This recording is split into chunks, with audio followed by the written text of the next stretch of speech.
Rửa lá rong rồi cho đến lúc gói, cho đến lúc luộc. Thế người ta mới biết là cái thương hiệu cho đóng bao bì, người ta phải làm cái thương hiệu như vậy đấy con ạ. Bán người ta đặt bán không kịp đâu. Đúng rồi đó Thủy. Anh thôi em làm để anh gửi anh để anh về đó là có rất nhiều người làm cái đó. Đấy. Bán cho tốt. Mình đã lỡ một chuyến mình vô đây rồi. Sơ kinh sơ keo thì loại này đắt tiền đấy con. Ngon Rồi con nhìn ăn nó dẻo luôn. Nó chỉ đứng sau thằng Blackthorn này. Nó đứng đầu thế giới đây đấy. Nhiều giống lắm gì cô có biết đâu. Chắc kinh là mới năm nay mới ra này chứ mọi năm. Sa Kinh là nó nổi tiếng rồi nhưng mà chưa được đến chợ ăn đâu. Tại vì nó đắt quá. Mà đắt, chị biết đâu rồi, nó cái đắt thằng mua đây. 2 quả nhỏ xíu à, lép kẹp à.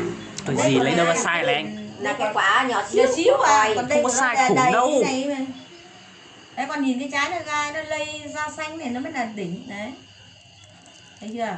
Ồ má, mèo ơi, quay gần vào con. Mèo. Anh ăn thử từ từ nhé. Đấy, con nhìn. Đếm muối, đếm muối. Đấy, được đấy. Hộp lép nha. Nhét chưa? Hộp lép vẫn có nha. Đúng đỉnh luôn. Đấy cái đĩa. Không cần đĩa đâu. Không, ăn này là phải như thế này. Đấy, em nó quay. Đừng có ra dĩa nó mất tự nhiên. Phải từ cái này ăn. Eo ơi, bố mình nhìn thì đã. Hàng này đấy, thấy chưa? Hàng này về ăn mà chế. Thấy chưa? Không phải nếm thử mới cảm nhận được. Còn nó dính răng luôn. Ăn dính răng luôn. Lúc nó cho nó dẻo đây ăn không quay thử luôn. Đấy. Đúng phải có mà ăn chứ. Nó bán cái túi đó, Thủy đó, không phải ấy đâu. Mai mốt vào bán hàng là rất là dễ. Đúng rồi, là mình bán hàng là rất là dễ, con nhìn thấy chưa? Về đó ai edit hay gì đó thì Các anh Thủy vào đây. từ từ. Thủy cảm nhận Rồi, hộ em. cảm nhận coi. Ngồi đằng. Mua Sa Kinh. Ăn cái nào? Ngồi đằng. Ăn bình thường, có gì Đây đâu. là sầu trong Trong đây đấy, Đắk Nông. Đắk Nông. Đấy. Nhìn đỉnh chưa? đi vào tận đây ấy để trải nghiệm ấy. Không, mai Lại cái muối cho anh ra đây mai còn ăn vườn đó. Nó mới là thực tế nhất. Mai Mai đi vào vườn đó là đúng rồi, người ta quay hái. đó luôn. Đấy. Khánh. Đấy, nó phải như này nó mới bán được hàng như... Ui giời. Giờ ai bán hàng truyền thống nữa? Hát những cái hàng trước anh ăn không? Đấy, con nhìn Hàng ngon. thì có. Có thuốc sâu không? Bậy. 9 cây cuống đây này. Quay cái Cuống cắt ra để bổ thôi. Đâu, hạt rất bé nhá. Lép. đây Sa Kinh Cơm ngon. vàng hạt lép. Không, Coi làm sao, ngon không? bên chỗ anh nó nói là hạt bé. Hạt rất bé Hạt và nhỏ. nếp. Chủ yếu là nó dày cùi. Ý nói Cơm vậy. dày Nhìn hạt những lép. cơm Đây này là là biết đó, cơm con rồi. nhìn những cái hộp muối kìa. Mèo lật lại cho mèo. Không. Hơi ơi Đấy, trong này. Trong này. Không phải ngứa. Trong này. Những người đi vó à, làm gì có cái gì. Ôi ôi ôi, nó Đấy. bế thằng này Coi lên. không? Chết rồi.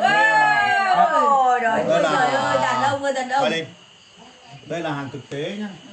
Không, chưa thực tế, mai. Không, đây là hàng thực tế mà đây là mình hái ở vườn về mình ăn luôn. Ôi chết mẹ mưa sao ta? Nói là như vậy. Ở gì? Cắt Đấy, em nói là mũ như đi. vậy. Mua lót cho Mũ coi. vào. Chơi. Lấy con mũ luôn. Vào Vào lên mua lên, vào mua từ lên. từ nó. Ăn đây. Mua mẹ. Đấy. Ừ. Ăn đây mẹ. Đây cả là Anh đang uống bia, ăn này ăn say.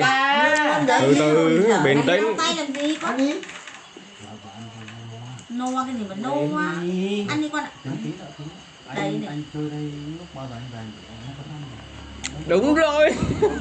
Nhưng mà anh chỉ thấy nó như thế nào? Chị thấy ngon không? Nhưng mà anh thì anh không lộ ăn cái sầu thái của chỗ thương nó mua ấy. Thế nhưng mà cái đó là nó thế là cái mũi nó to. Dì sáu. Ai cho đi sau rồi. Đi sau mà bằng này được. Không, ý nó nói là để cái mũi nó to mà hai nữa là nó bộ là cái em mua cho Mũi bằng cái này. Sao mũi to bằng này? mua rồi, nó to. Vì sao mũi nó mới to?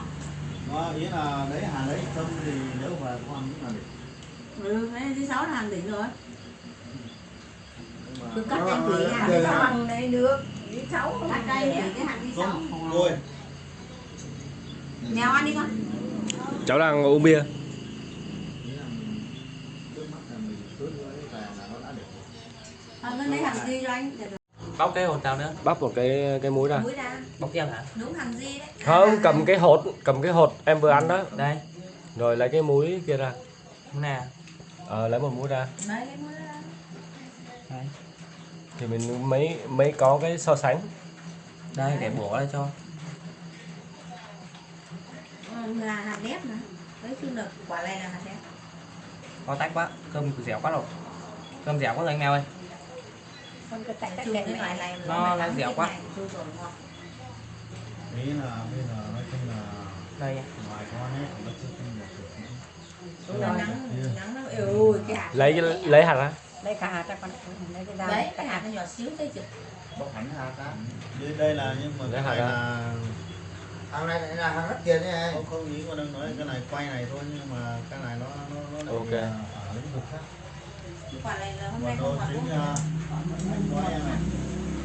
Cái